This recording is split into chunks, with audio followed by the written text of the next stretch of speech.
ఎవ్వరూ నిన్ను ప్రేమించరు, ఎవరు నిన్ను పట్టించుకోరు, ఎవరు నిన్ను అర్థం చేసుకోరు. నీ వాళ్ళే నిన్ను ద్వేషిస్తూ ఉన్నారు.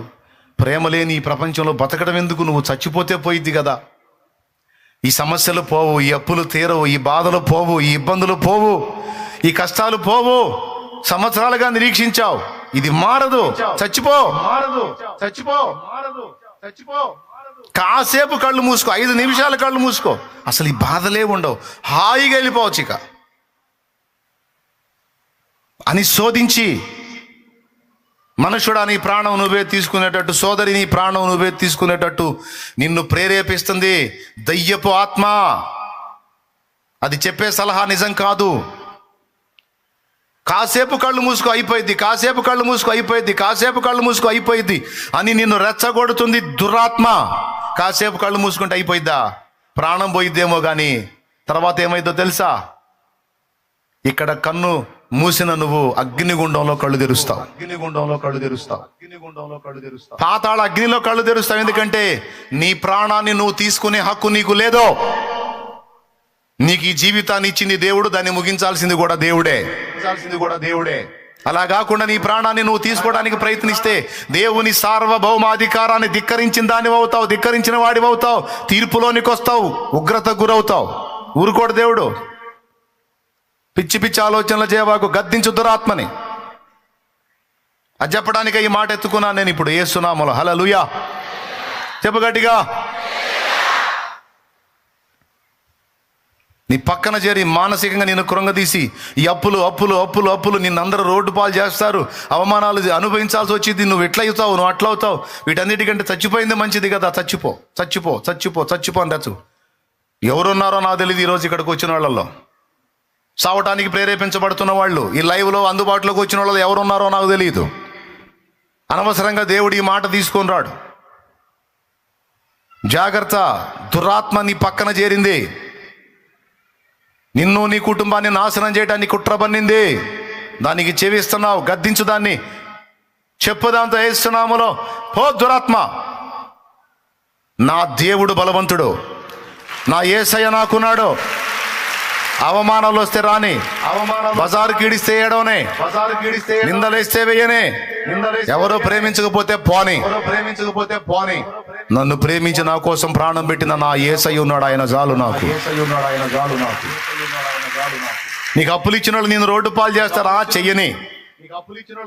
నా తండ్రి సెలవు లేకుండా నన్ను అవమానపరచగల వాడెవడు? ఒకవేళ నా తండ్రి నన్ను అవమానానికి అప్పగిస్తే తప్పనిసరిగా నన్ను దీవించి తిరిగి మళ్ళా నన్ను ఘనపరుస్తాడు నా దేవుడు. నా దేవుడు బలహీనుడు అయితే కదా నేను చావాలి. నా దేవుడు బలవంతుడు, నా తండ్రి బలవంతుడు, నా తండ్రి శక్తివంతుడు. నేను చావను. నీ మాటలకు లొంగిపోయేంత పిరిగిదాన్ని కాదే దయ్యమా, యేసు నామములో.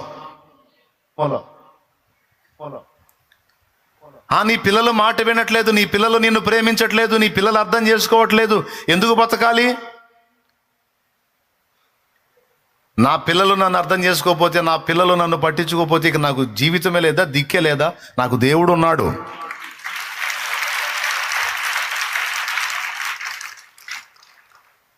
శరీర సంబంధంగా పుట్టిన పిల్లలు నన్ను పట్టించుకోకపోతే ఆత్మ సంబంధంగా అనేక మందిని నేను గంటాను, అవసరమైతే అనేక మందికి సువార్త చెప్పి ఆత్మ సంబంధంగా గంటానండి. ఒకవేళ నాకు పుట్టిన పిల్లలు నన్ను పట్టించుకోకపోతే నా దేవుని బిడ్డగా నేను దేవుని వైపు చూస్తాను, దేవుని కోసం బతుకుతాను. దేవుడు తీసుకున్నప్పుడే చచ్చిపోతాను, కానీ నా అంతటా నేను నా ప్రాణాన్ని తీసుకోవడానికి ఆలోచన చెయ్యను, సాతానికి ఎడం ఇయ్యను అని గట్టిగా పలకాలి. ఈ మాట చెప్పాలి, చెప్పి గద్దించాలి ఆలోచనలు పుట్టించే దయ్యాన్ని. నేను గొడ్రాలు గొడ్రాలు అంటున్నారు, నన్ను అవమానపరుస్తున్నారు, నేను బతకను, నాకు పిల్లలు లేరు, పిల్లలు లేరు, పిల్లలు లేరు, పిల్లలు లేరు, పిల్లలు లేరు. గొడ్రాలు పిల్లలు లేరు, గొడ్రాలు పిల్లలు లేరు.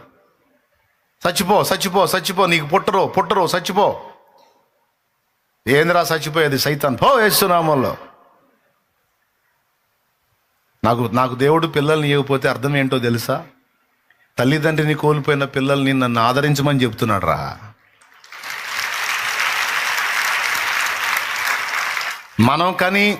మనంతటా మనం కని పెంచి పెద్ద చేసి పిల్లలకు మనం పరిచర్యలు చేస్తే అది బాధ్యత. ఏమంటారు దాన్ని? సేవ అంటారా, బాధ్యత అంటారా? దిక్కులేని పిల్లలను, అనాథలైన పిల్లలను, పసిమొగ్గలను తెచ్చుకొని మనం పెంచి పెద్ద చేశామనుకో, అది సేవ. అదేంటి? మనమే కానీ పెంచి పెద్ద చేస్తే అది బాధ్యత. దిక్కులేని బిడ్డను తెచ్చి పెంచి పెద్ద చేస్తే ఏది దేవుని లెక్కలో రాయబడిద్ది? నీకు ఇవ్వలేదంటే లేని వాళ్ళని అవసరమైతే తెచ్చి పెంచుకో. తల్లిదండ్రులు లేని వాళ్ళని తెచ్చి పెంచుకో.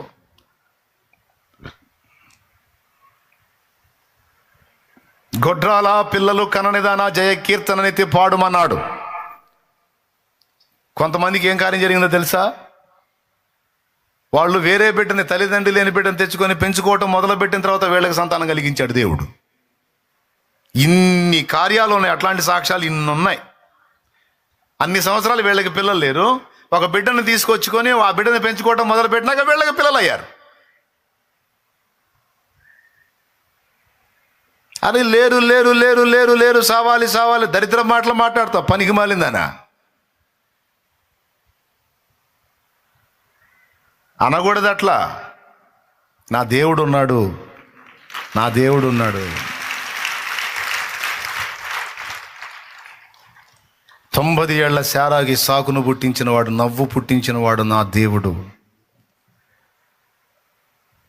రిబకమ్మకి 2 పిల్లల్ని, కవలల్ని ఇచ్చిన దేవుడు నా దేవుడు.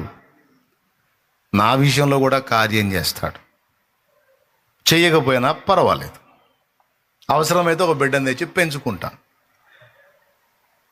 అంతేగాని నేనెందుకు చావాలి?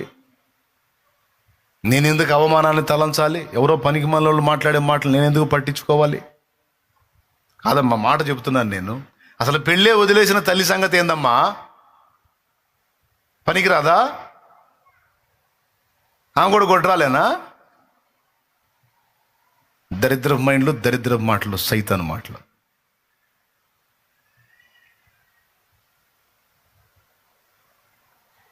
నాకు తెలిసిన చెల్లెలు ఉందమ్మా, ఒక చెల్లెలు చిన్నది, పెళ్ళి వదిలేసుకుంది, బతికేస్తుంది అలాగా దేవుని కోసం. మరి ఆమె సంగతి ఏంది? దేవునికి ప్రతిష్ఠించుకుంది. పనికిమాలినోళ్ళు మాట్లాడే మాటలను బట్టి అధైర్యపడి కృంగిపోయి ఎన్ని తీసుకొచ్చి పెడతాడు వాడు. ఏదో ఒకటి అప్పులైనయనో, లేకపోతే పొలం పండలేదనో, పంట పోయిందనో, లేకపోతే ఇంకొకటి అయిందనో, లేకపోతే పిల్లలు కాలేదనో, ఏదో ఒకటి దరిద్రం తీసుకొచ్చి పెట్టి, ఇంట్లో పరిస్థితులు బాగలేవనో, గొడవలు అవుతున్నాయనో, చిన్న చిన్న చిన్న చిన్న గొడవలు అవుతున్నాయనో, ఏదో ఒకటి తీసుకొచ్చి మెంటల్గా నిన్ను ఒత్తిడి చేసి ఆత్మహత్యకు ప్రేరేపించే విధంగా చేస్తాడు సైతాన్, దయ్యాలు. అందుకే దేవుని వాక్యంలో స్పష్టంగా రాయించి పెట్టాడు, వాడికి ఎడమియొద్దు, అపవాదికి చోటియొద్దు అని మాట్లాడాడు. దేవునికి లోబడండి, అపవాదిని ఎదిరించండి, అప్పుడు వాడు మీ యొద్ద నుండి పారిపోవును. మీ నోట బూతులైనను పనికిమాలిన మాటలు మాట్లాడొద్దు, దేవుని ఆత్మను దుఃఖపరచొద్దన్న దగ్గర రాశాడు అక్కడ ఎఫెసీ పత్రిక 4లో. చూడేముందా, వాడికి అసలు చోటు ఇవ్వద్దు.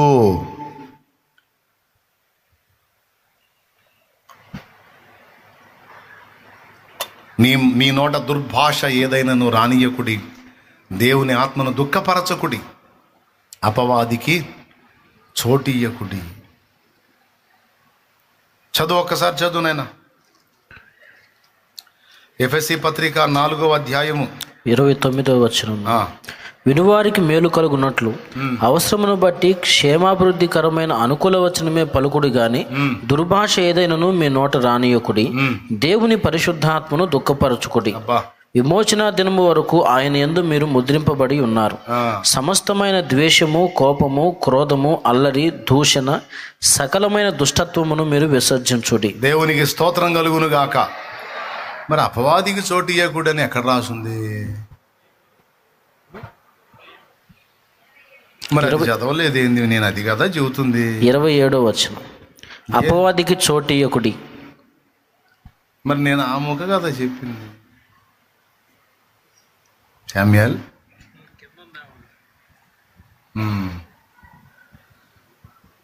స్పష్టంగా చెప్పాడు. ఆ కింద ఇవన్నీ మాట్లాడు. అపవాదికి ఇయ్యొద్దు అసలు.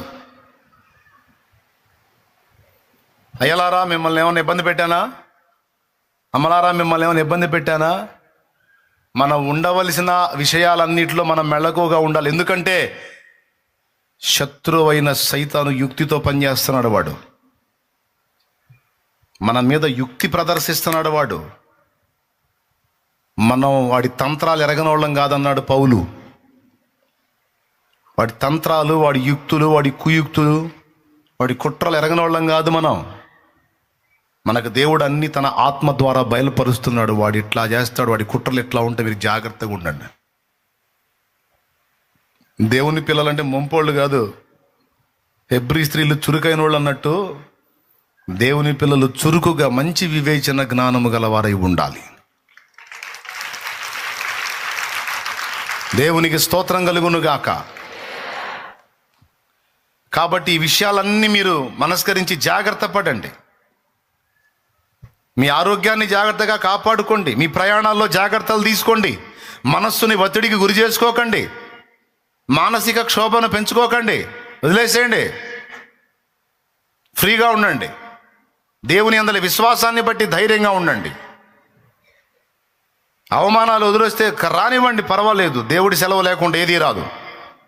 ఒకడు చొక్కా పట్టుకొని రోడ్డు మీద నేను నిలేసాడు, స్తోత్రం. వాడి చేతులతోనే వాడు వచ్చి నీ కాళ్ళు పట్టినట్టు దేవుడు చేస్తాడు. కనీసం నీ చేతులు పట్టుకుంటాడని చేస్తాడు. నమ్మి ధైర్యం తెచ్చుకోవాలి, కృంగిపోకూడదు. నా తండ్రి సెలవు లేకుండా నాకు అవమానం కలిగిద్దా? పొలం వేసావు, పంట పోయింది అనుకున్న దానిలోంచి మళ్ళీ రప్పిస్తాడు నీకు. పోయిన సంవత్సరం ఒక హాస్యం జరిగింది, ఒక అద్భుతం జరిగింది. పంట అంతా పోయిందన్నాను, వచ్చాడు ఒక తమ్ముడు. నేను విశ్వాసాన్ని బట్టి నేను ఎప్పుడు ధైర్యం, నాకు దేవుడు కార్యం చేస్తాడు. అంతా పోయింది అనుకుంటా వచ్చిన తమ్ముడికి ప్రార్థన చేసి చెప్పాను, నేను పోయింది అనుకున్న దానిలో నుంచే నీ పెట్టుబడి వచ్చింది, నీకు లాభం కూడా వచ్చింది పో అన్నా. పోయిన దానిలో ఇంకేం వచ్చింది? ఈ మాట నేను అతడితో చెప్పినందున, అతడు ఆ మాట నమ్మినందున పోయిందనుకున్న జను తిరిగి పండటం మొదలుపెట్టింది.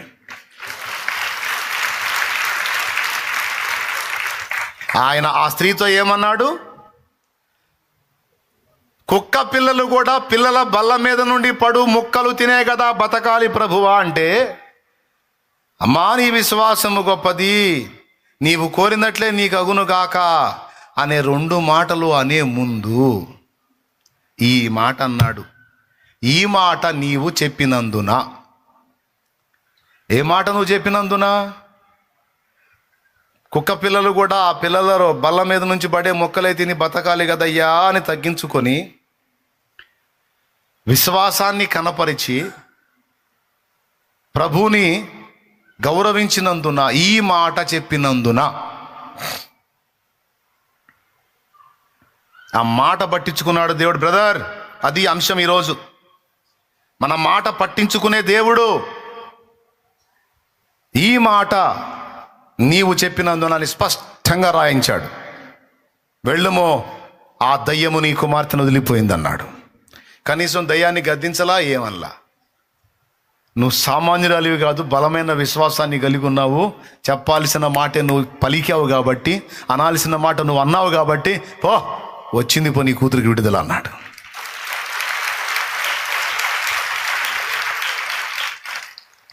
అమ్మా నీ విశ్వాసము గొప్పది, ఈ మాట నీవు చెప్పినందున ఇదిగో నీవు కోరినట్లే నీకు అగునుగాక. అక్కడ 2 మాటలు రాశాడు, ఇక్కడ 2 మాటలు రాశాడు. అమ్మా నీ విశ్వాసం గొప్పది, నీవు కోరినట్టు నీకు అగునుగాక అక్కడ మత్తయి సువార్తలో. మార్కు సువార్తలోనేమో ఈ మాట నువ్వు చెప్పినందున ఆ దయ్యము నీ కుమార్తెను వదిలిపోయింది పో. మొత్తం కలిపితే 4 మాటలు అక్కడ. ఆ పుస్తకం ఈ పుస్తకం కలిపి చదివితే. అందుకే అన్ని కలిపి చదువుకోవాలని చెప్పేది. స్తోత్రం. ఏ మాట చెప్పాలి? ఏ మాట చెప్పింది? కుక్క పిల్లని అనుకోయా, నా పిల్ల కుక్క పిల్ల అనుకో, నేను కుక్కనే అనుకో, పర్వాలేదు, మరి మేం బతకాలంటే కూడా నీ దయ కావాల్సిందేగా అయ్యా. నువ్వు దేవుడు అయినప్పుడు పిల్లలని పట్టించుకునేది నువ్వే, కుక్క పిల్లలను పట్టించుకోవాల్సింది నువ్వే, అరచు పిల్ల కాకులకు అంత ఆహారం పెట్టాల్సింది నువ్వే నా దేవా. ఇంకెవరు పెడతారయ్యా? మరి ఇంకెవరు పెడతారు చెప్పు? నీ బాధ్యతేగయ్యా. వాళ్ళు బతకాలన్నా మేం బతకాలన్నా నువ్వు అందరికీ ప్రభువి కదా, నువ్వు అందరికీ దేవుడు. బాబా ఎంత విశ్వాసపు వాక్కు పలికిందో చూడ. నువ్వు యూదులకే దేవుడా, సరే పో అని పోలా. నువ్వు అందరికీ దేవుడు అని పలికిందాం. అది అక్కడ యేసుప్రభు ఆశ్చర్యపోయిన విషయం. ఆ పిల్లల్ని చేసింది నువ్వే, కుక్క పిల్లలు అని అన్నావు చూడు మమ్మల్ని, అన్యుల్ని. మమ్మల్ని చేసింది కూడా నువ్వే. మంచివారి మీదనో చెడ్డవారి మీదనో సూర్యుని ఉదయింపజేస్తున్నవాడా, వర్షాన్ని కురిపిస్తున్నవాడా, అందరికీ నువ్వేగా సహాయకుడివి. నువ్వు చేయని సాయం ఎక్కడి నుంచి వచ్చింది తండ్రి? స్టన్ అయిపోయాడు యేసయ్య. వండర్ఫుల్. గొప్ప విశ్వాసాన్ని కనపరిచావు. ఈ మాట నువ్వు చెప్పినందున అది వదిలిపెట్టి వెళ్ళిపోయింది. పో, నువ్వు కోరినట్టు అయింది పో అన్నాడు. అన్నా నా పంట అంతా పోయిందన్నా, పోయిందన్నా. తమ్ముడా భయపడద్దు, అందులో నుంచి నీ పెట్టుబడి తెలియదు, నీకు లాభం కూడా వచ్చింది. నేను ప్రార్థన చేస్తా తమ్ముడా, నేను ప్రార్థన చేస్తా తమ్ముడా. పోయింది అనుకున్న దానిలో నుంచి దేవుడు మళ్ళీ చిగుర్లు మొలిపించి మోడులను మళ్ళీ చిగురింపు చేసి నీకు పంట వచ్చేటట్టు చేస్తాడు తమ్ముడా. ఈ మాట నేను చెప్పినందున అతడు నమ్మినందున మళ్ళా మిరగాయలు టిక్కి వేసుకొని వచ్చాడు.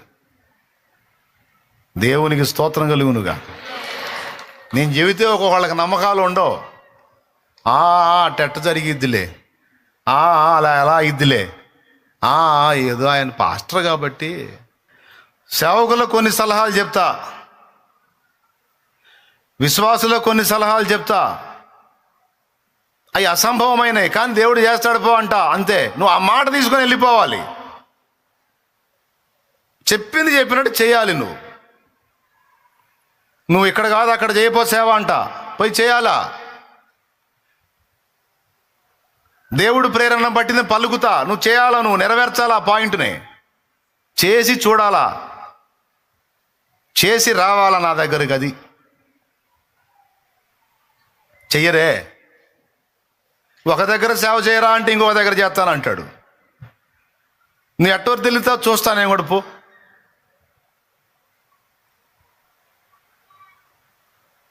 దేవునికి స్తోత్రం కలుగును గాక. హల్లెలూయా.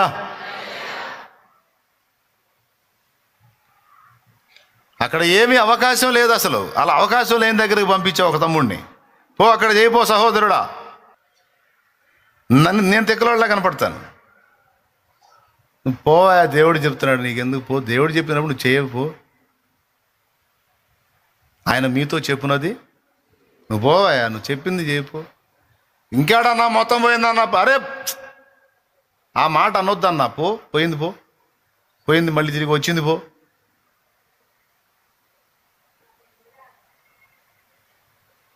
నా దేవుడు కార్యం ఖచ్చితంగా చూస్తావు. నువ్వు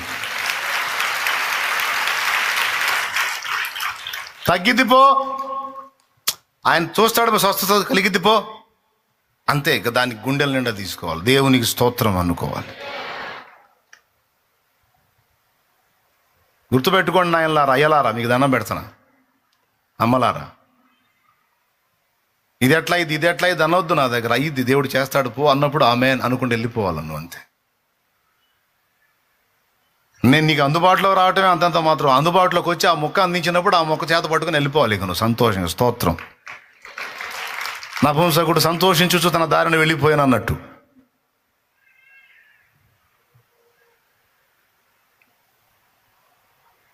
అని దైవజనుడి మాట తీసుకోపోతే ఎట్లా అండి? చెప్పింది చేయాలా, చెప్పిన సలహా వినాలా. ఎట్లా కాదు, ఎట్లా అంటే చేయాలా. నాకెదురు చెబితే ఎట్లా? కొంతమంది వస్తారు, నువ్వు ఏ జీవితం చేస్తా అంటారు. సరే ఇది చేయమని నేను చెప్పాను అనుకో, నాకు మళ్ళీ గంట సేపు మళ్ళీ రిటర్న్ క్లాసు. చివరికి ఏం చెప్పి లేసి వస్తాను తెలుసా? సరే నీ ఇష్టం వచ్చినట్టు చేసుకోపని లేసి వస్తా. మీ ఆలోచన లేదో మీ దగ్గర పెట్టుకో. నా దగ్గర సలహాకు వచ్చి కాసేపు నా టైం తింటాం ఎందుకు అనవసరంగా? నువ్వు చేయాలనుకున్నది చేయిపో. లేదు నన్ను అడిగావా, సరే ఇదిగో ఇట్లా చేయి నాయన అని చెప్పినప్పుడు చేయిపో. సేవకుడైనా, విశ్వాసైనా, పరిచారకుడైనా, పరిచారకురాలైనా ఒక మాట దైవజనుడి నోటి నుంచి వచ్చినప్పుడు అది తీసుకొని వెళ్ళిపోవాలంతే. నాకు రోగం రోగం రోగం రోగం రోగం తగ్గిద్ది పో. నా మీద దయ్య ప్రయోగం చేశారు, సైతాన్ ప్రయోగం చేశారు, నా దేవుడు విడిపించాడు పో. ఆమెన్ అనుకొని వెళ్ళిపోవాలి. నువ్వు పోయిద్దంటావా? కాదులే, రాత్రిపూట కళ్ళ కూడా వస్తున్నాయి అందుకని పోయిద్దంటావా? ఖాయమేనంటావా? ఇంకెట్ట చెప్పాలి? లాగా ఒకటి బీకి చెప్పాలా? ఇక మళ్ళీ మాట రాకుండా గట్టిగా పెటామని ఒకటి బీకి ఇంక పోయిద్ది పో అని చెప్పిన అప్పుడు అట్లా చెప్పాలేమో. అన్యులైతే అంతే చేస్తారు, వంగదీసి బెయ్యమని ఈపిన బాధ ఇంక పోయింది పో అంటారు. అంతలా దెబ్బ కొట్టి చెప్పాలేమో. నా చేతితో పడిందంటే ఇంక లేవని కూడా లేవరు. దేవునికి స్తోత్రం కలుగును గాక. హల్లెలూయా. అట చెప్పాలా? ఈ మాట నేను చెప్పినందున అతను నమ్మినందున దేవుని కార్యం జరిగింది. చెప్పాలి. యేసయ్యతో చెప్పింది ఆ మాట. యేసయ్యతో చెప్పాలి, చెప్పాల్సిన మాటలు చెప్పాలి. పలకాల్సిన మాట పలికింది. ఒక్క దెబ్బతో అన్ని సంవత్సరాల సమస్య పోయింది. కూతురు ఫ్రెష్గా ప్రశాంతంగా మంచం మీద హాయిగా హ్యాపీగా ఉండిపోయింది.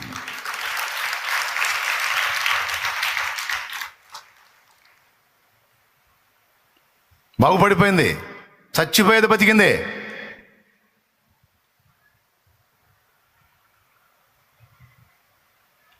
నీ ఇంటి వారితో చెప్పాలి. నువ్వు యేసయ్యతో మాట్లాడాలి, సైతాను గాడితో మాట్లాడాలి, నీ ఇంటి వారితో చెప్పాలి, నీ మనసు కూడా నువ్వు చెప్పాలి.